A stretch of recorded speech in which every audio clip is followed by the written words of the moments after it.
Hello guys, magandang araw po sa ating lahat.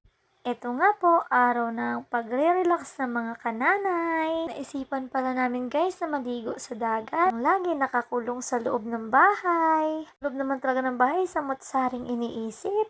Guys, nakarating na nga po kami sa aming pupuntahang beach. Dito nga po pala kami sa LM Beach Resort, tabi ng Buktot Beach. Trans nga pala dito guys ay nagkakahalaga ng 20 pesos. Ang cottages po naman ay 150 pesos only. Kita nyo guys ay napakaganda ng tanawin at malinis dito sa LM Beach Resort. Nga pala nga guys ang mga dala namin papunta dito sa dagat.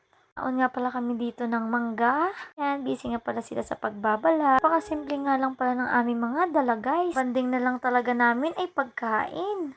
Masaya na kami kahit ganito. Dami ba naman nito guys, sino ba namang hindi mabubusog? Dito sa dagat, dito lang kami nagdayo ng kain. Habang yung mga anak namin ay nagsasaya nga naman sa dagat. Yung namang mga nanay ay busy sa pagkain. Pag nanay ka nga naman ay maunawaan mo na talagang maya-maya kain dahil maya-maya talaga gutom. Thank you nga pala guys sa mga sumusuporta sa aking vlogs. God bless po.